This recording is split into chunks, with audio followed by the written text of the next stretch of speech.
Straighten out your wheels, straighten out your wheels.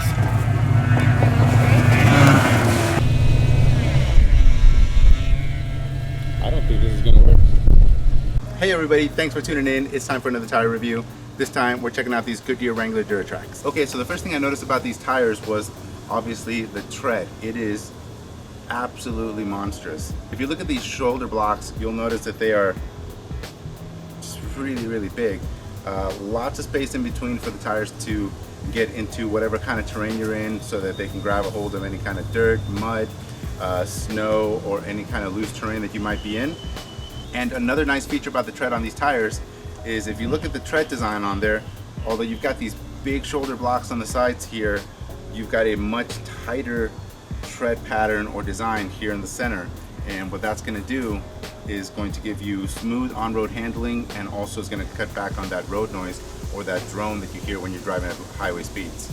Okay, so now that we've taken a look at the tires, let's get a few other details out of the way, the sizing, the specs on these tires, and a little bit more information, and then we'll get into how they did in the weather.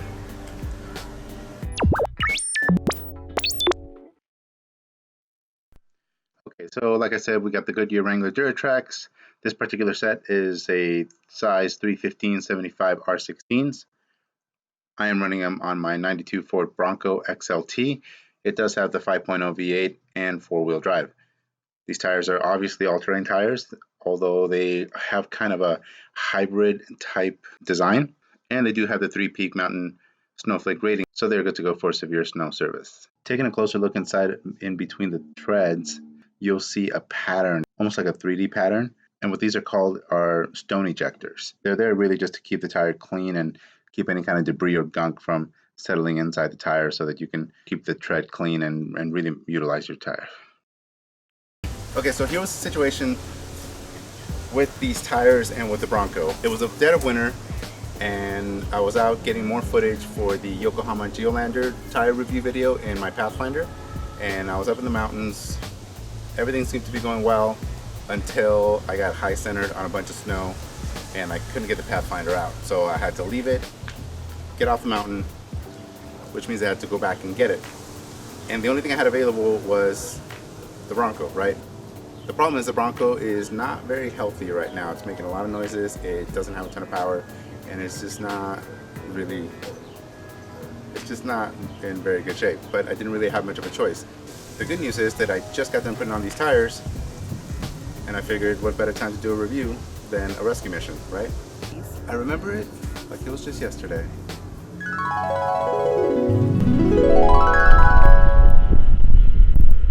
Okay guys, we're here at the bottom of the mountain. In all honesty, this trail is pretty easy during the summer and in the spring when it's pretty dry. However, during the winter, it's a completely different animal. We got about 4 miles up the road to go. The first 2 to 3 miles are actually not too bad. The Pathfinder was able to get up there no problem with the Yokohama Geolanders. However, the snow got a little bit too deep in a couple spots and we sunk into a pretty deep hole of snow. As far as the snow goes, if you're familiar with northern Nevada or the Sierras, then you know about the kind of snow that we get here. If you're not familiar with the kind of snow that we get, we have a term for it. It's called Sierra cement. And that's because the snow is just really wet. There's a lot of moisture in it. So it goes from being fluffy and nice to just getting packed down and just being very heavy. So let's get up there and see how well these Wrangler Duratracs do. All the reviews that I've seen on them points to them doing well in the snow. So let's find out. Since this ended up being kind of a review type of scenario, while we were also trying to get up there and rescue the Pathfinder, we decided to run the Bronco mostly in 2-wheel drive as much as we could, to the point where we had to go into 4-wheel drive. And it was very clear right off the bat on day one that 2-wheel drive was just not gonna cut it.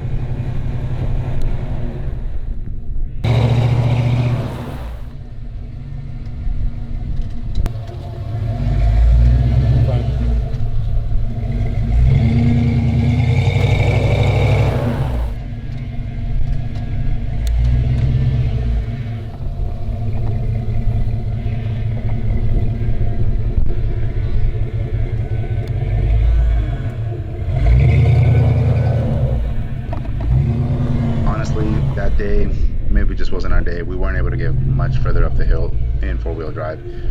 So we had to call it and come back the following weekend. Where are you off to today? To the mountains to do what? Rescue the Pathfinder. So this is a rescue mission? This is a rescue mission. This is our own voluntary search and rescue mission to save Patty. Almost obligatory. But yeah. I don't know how I got stuck up there. Oh, you don't know how? That's the weirdest thing. Weirdest thing. This time, we were not playing around. We went straight with four-wheel drive, and it made a huge difference. We got a lot further up the mountain.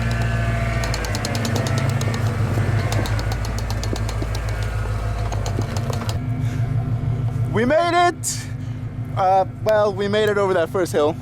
We still have quite a ways to go. Check it out. We do have a little bit of weather. It's snowing a little bit, not too much. It's kind of a light dusting. Hopefully it's not too bad the further up the hill we get. But so far the Bronco's doing good.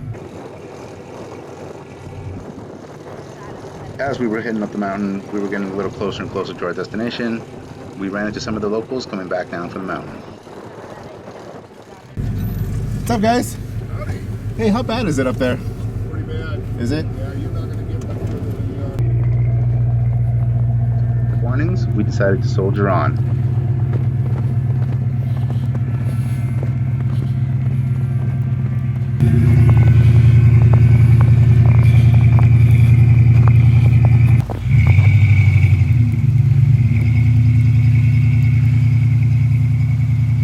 Pretty good, but it wasn't long before things took a turn for the worst. All right, guys, bad news. Looks like we're gonna have to abandon this mission again. We got stuck a little bit, and as you can tell, we had to, put some, I have some roofing material here that I used to get unstuck. To give you an idea of what we're trying to climb up here, look at this. That is pure ice. I mean, that is solid ice, and it's melting a little bit on the surface, which makes it really, really slick. Look at that. So underneath the snow, once it gets packed, it's super slick, and there's no traction to be had. So even though the tires are doing good so far and the Bronco's doing pretty good, we're only about a mile up the trail, and we've got another 3.5, almost 4 miles to go. So it's only gonna get worse.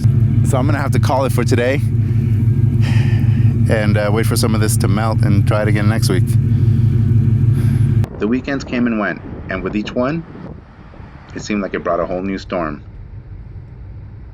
And every time that I thought I had an opportunity to go up there and get the Pathfinder, things just seemed to get worse. Despite how bad it was, we decided to keep trying.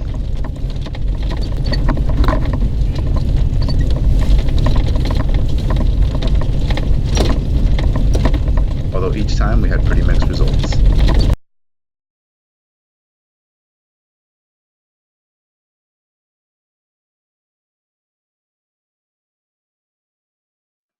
And as the weeks went on, we finally caught a break. Some of the snow melted away, and we decided this was our chance to really go for it.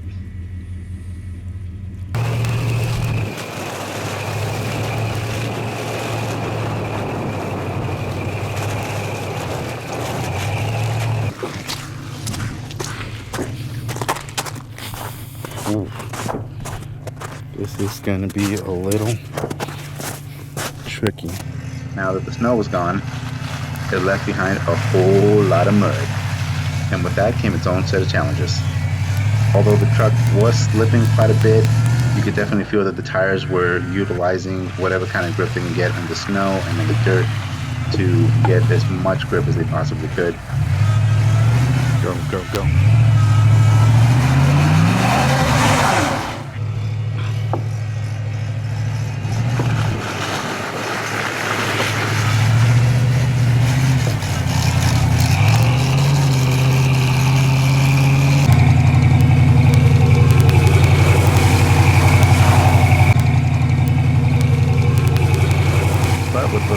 practice and a good old-fashioned can-do attitude, we were able to get up the hill and finally make it to our destination. Or so we thought.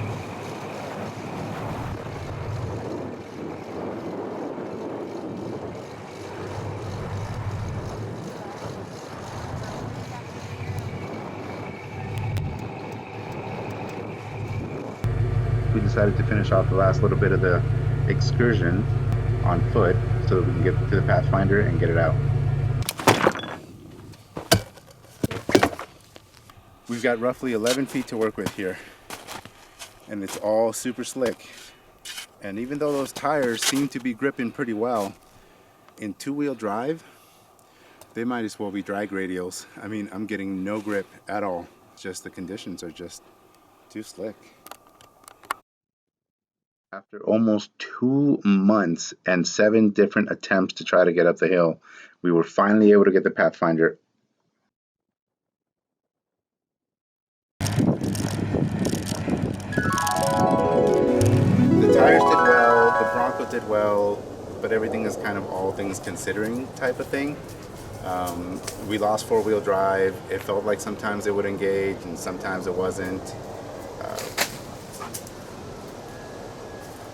The Bronco, like I said, doesn't seem to be very happy. So all in all, it was really tough to get a really good idea on how well these tires actually did. If you noticed in the video, there was quite a few times where the tires would slip a lot. There were some times when the tires would really dig in and do really, really well. Huge difference when I had four-wheel drive. When I had four-wheel drive, the tires really did their work and I really felt confident with the tires. When I didn't have four-wheel drive, the tires were just slipping all over the place. So you can't really blame too much of that on the tires. Anyway, as far as the pros and cons go, the pros, huge tread on these tires, lots of meat on them. Road noise or that drone is pretty minimal and they tend to stay pretty clean. I didn't really have any problems with mud getting stuck in there and just not coming out or just rendering the tires useless. As far as the cons go, I really got to say that they didn't do that well in slick conditions. If there was plenty of snow on the ground for the tread to do its work and to grab a hold of, then they did fine. But in truly slick conditions, whether it was two-wheel drive or four-wheel drive, it didn't really matter. The tires were spinning and I just could not get them to grab. So as far as the final score goes, I'm gonna say 4 out of 5 stars, but I'm gonna put a little asterisk next to it, and I'll tell you why.